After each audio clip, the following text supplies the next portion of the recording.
Concerning the muscles of the hand, if this is the thumb,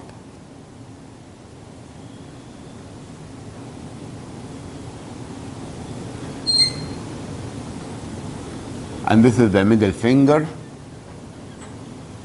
and this is the ring finger, and this is the little finger,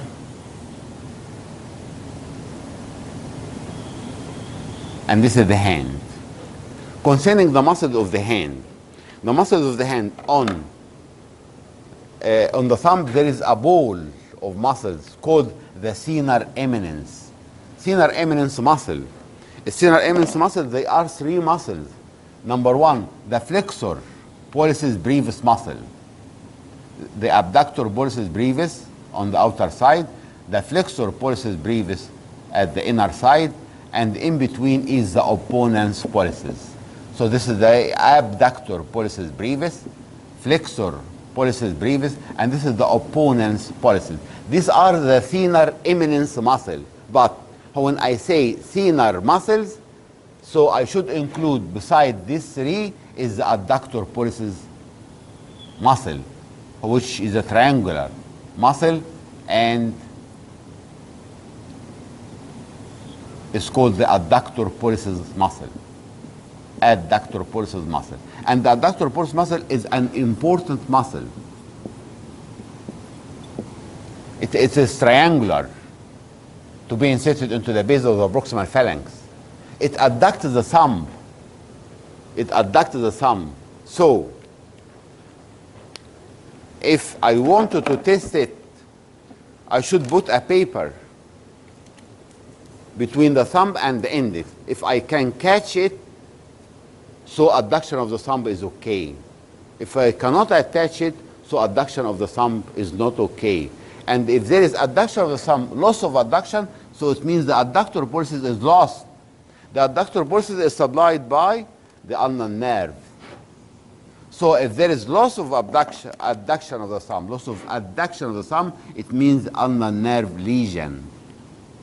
Because loss of adduction. And I can test it by putting a piece of paper to be catched between the two fingers. But the thenar eminence is supplied by the median nerve.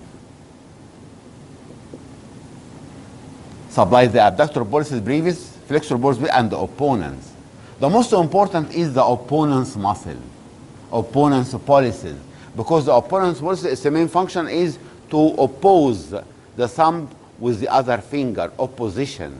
And this is an important for the function of the hand.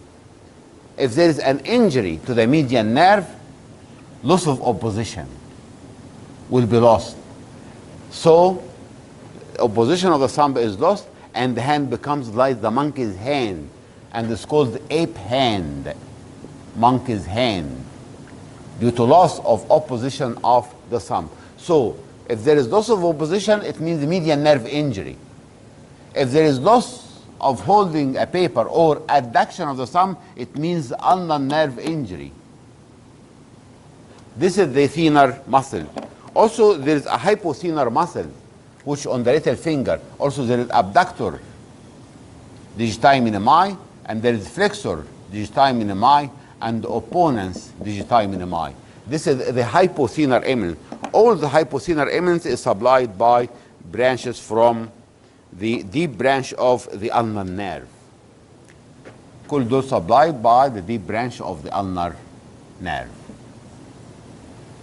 The thenar muscle and the hypothenar.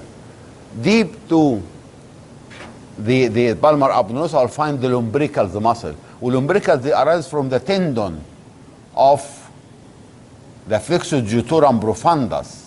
You know, the flexor digitorum gives 4 digits, 4 slips.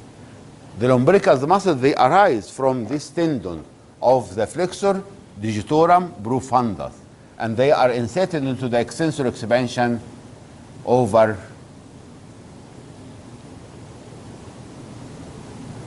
the medial 4 fingers. This is the lumbricals muscle. They are extensor expansion. The lateral 2 lumbricals, they are supplied by the median nerve. which they act on the index finger and the middle finger. While the medial two heads, they are lumbrical muscles, they are supplied by the ulnar nerve, deep branch of the ulnar nerve. The main action of this lumbrical, they flex the metacarpophalangeal joint and they extend the interphalangeal joint, putting the hand in the right position or the obstetrician position. This is the lumbricals muscle. Deep to the lumbricals muscle are the interossei muscle. And the interossei muscle, we have 8 interossei, palmar interossei and dorsal interossei. The main importance of this interossei muscles are, number 1, the palmar interossei, they adduct the hand, they adduct the finger. If this is the thumb, and this is the index, this is the middle, and this is the ring, and this is the little finger. The axis of movement of the finger is the axis of the middle finger. If the finger becomes closer to it, this is adduction of the finger. Adduction of the finger. If the finger becomes away from the middle here, it is abduction of the finger. So, the palmar interossei adduct the fingers, bad. Palmar adduct. While the dorsal interossei abduct, dab. Dorsal abduct the finger. This is the important function of it. Number 2, palmar with dorsal interossei, they also make the lumbrical. They flex the metacarpophalangeal joint and extend the interphalangeal joint. All these interossei are supplied by the deep branch of the ulnar nerve. I can test the ulnar nerve by examining this interossei. If I put my hand on a flat table, and then abduct and adduct the fingers, so this may integrity of the ulnar nerve, because both the palmar interossei, which adduct the finger, and the dorsal interossei, which abduct the fingers, are intact. So I can, by this way, test the integrity of the deep branch of the ulnar nerve through the action of this interossei muscle. The most important one of is the dorsal interosseous muscle, which lies here. This is the dorsal interosseous muscle, and it is very important clinically, and it is very important in the practical exam also. This is the only dorsal interossei that can be catched in the practical exam. And also, if there is injury to the deep branch of the ulnar nerve or the ulnar nerve, wasting is prominent here.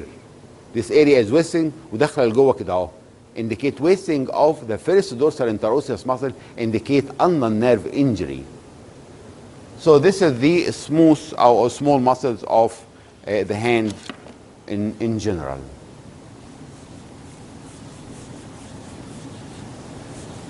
Concerning the nerve supply of the upper limb. The nerve supply of the upper limb comes from the brachial plexus. And as you know, the brachial plexus is formed by the anterior primary of cervical 5 and C6, and the anterior primary of C7, and the anterior primary of C8, and the anterior primary of thoracic 1. And you know, this primary form the upper trunk of the brachial plexus, and this form the middle trunk of the brachial plexus, and this form the lower trunk of the brachial plexus. So the upper trunk of the brachial plexus has C5 or C6 root. The lower trunk of the brachial plexus has C8 and thoracic 1 root, while the middle trunk C7 only. And as you know that each of these trunks with divisions, anterior division and posterior division, anterior division and posterior division, anterior division and posterior, all the posterior division form the posterior cord of the brachial plexus, and the anterior division of the middle with upper form lateral cord of the brachial plexus, and the anterior division of the lower trunk form the medial cord of the brachial plexus. So the lateral cord, medial cord, and posterior cord of the brachial plexus. This is the arrangement of the brachial plexus. The important is that the divisions part of the هوت it lies behind the clavicle. لكن الكوردز هي اللي موجودة في الأكزيلا. لكن behind, if there is fracture of the clavicle What part of the brachial plexus will be injured is the divisions, because they lie posterior to the clavicle. The branches of the brachial plexus. From the root of 5, the dorsal scapular nerve or nerve to rhomboid from C5 is supplied rhomboidus minor and rhomboidus major. From C5, roots of C5 and C6 and C7 arises nerve to serratus anterior or the long thoracic nerve, which supplies the serratus anterior muscle. From the upper trunk of the brachial plexus arises also two nerves, nerve to subclavius muscle and the suprascapular nerve, nerve to subclavius muscle and the suprascapular nerve arises from the upper trunk of the brachial plexus. Concerning a lateral cord, it gives lateral pectoral nerve to supply pectoralis major muscle. It gives the lateral root of the median nerve, and it gives the musculocutaneous nerve. And we have discussed the musculocutaneous nerve. We have discussed lateral pectoral nerve. And this is the lateral root of the median nerve. Concerning the medial root, the medial cord, it gives the medial cutaneous nerve of the forearm, medial cutaneous nerve of the arm, the medial root of the median nerve. And its continuation is the ulnar nerve. So it gives the medial root of the median nerve. It gives also the medial pectoral nerve, medial cutaneous nerve of the arm, medial cutaneous nerve of the arm, and its continuation is the ulnar nerve. The median nerve is formed by two roots, the lateral root and the medial root, forming the median nerve. And this is the musculocutaneous. And this is حرف M اللي هو بتشوفوه على الجثة, which is a landmark to identify all these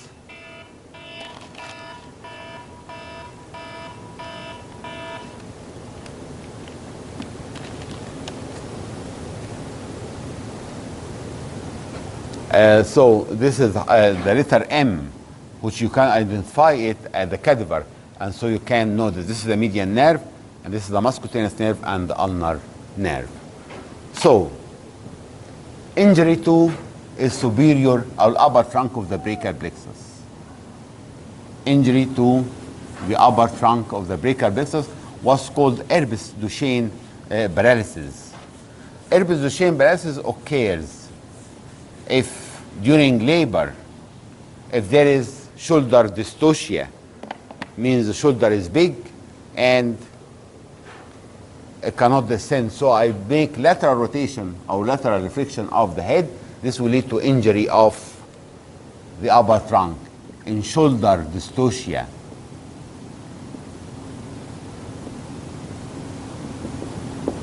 Also, lateral flexion of the head and depression of the shoulder can injure this upper trunk. This upper trunk has root value of cervical 5 and cervical 6.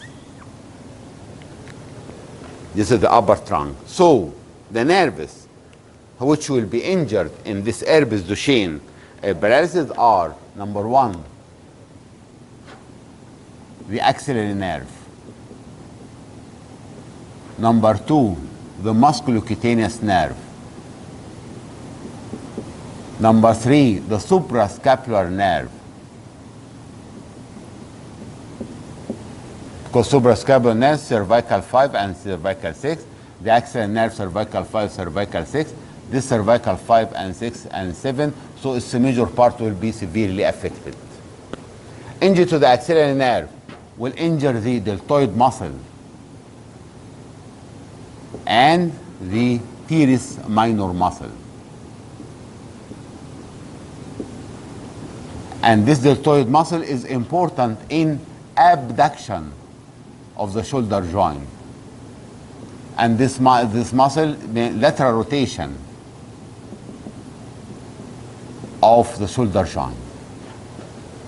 The musculocutaneous nerve. So there will be injury to the biceps muscle and to the brachialis muscle and the coracobrachialis muscle. The biceps muscle is the main supinator of the forearm. D is the main flexor of the elbow. The suprascapular nerve, it supplies the supraspinatus muscle. And it supplies also the infraspinatus muscle. Supraspinatus muscle, it makes abduction of the shoulder joint. Infraspinatus تعمل lateral rotation of the shoulder joint. So,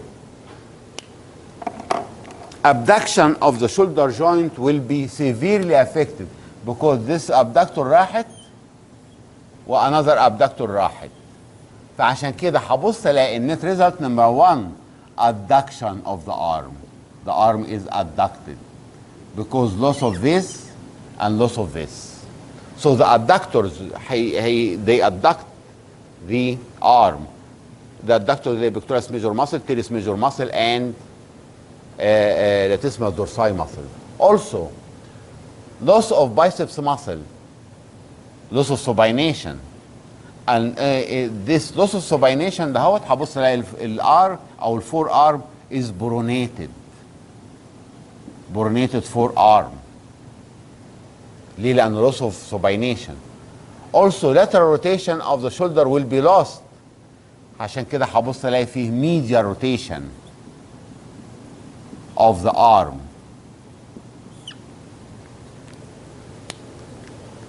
So I will find like that. The arm is adducted and medial rotated.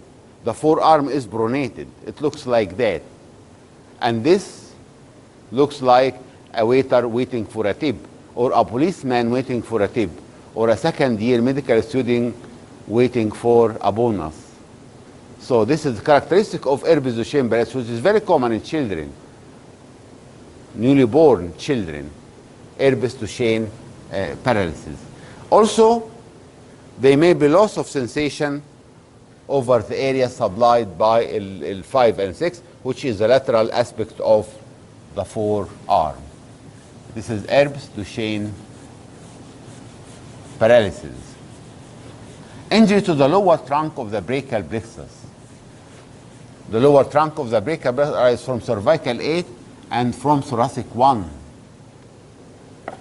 So injury to the lower trunk is called Clomb's paralysis. Clomb's paralysis. الكلمة ما بتتنطقش. Injury of the lower trunk. And this occurs especially during breech delivery. بريتش ابص الاقي الطفل نازل برجليه. بريتش دليفري.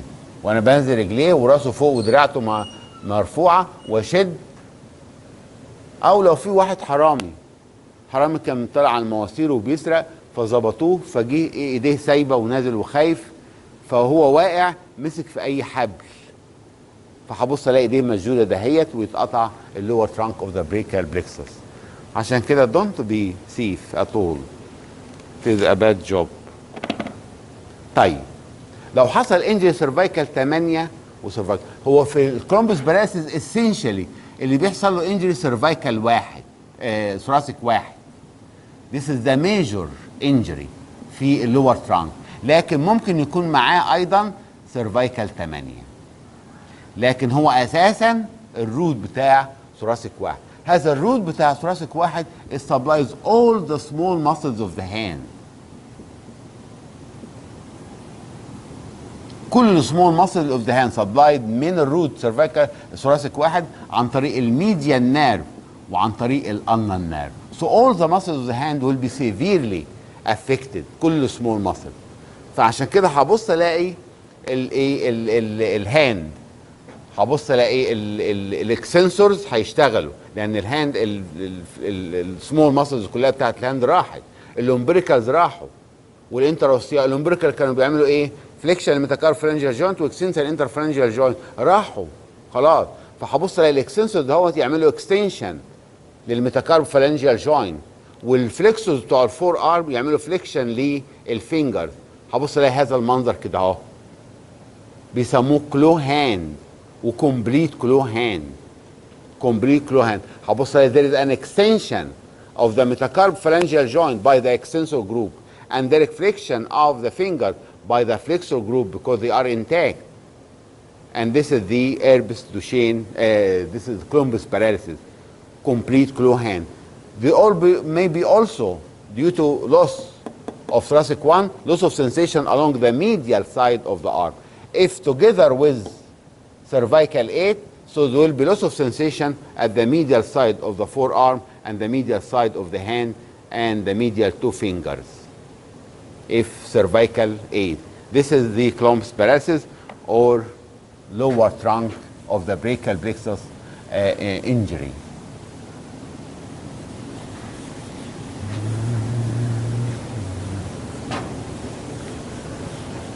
Nerve injuries.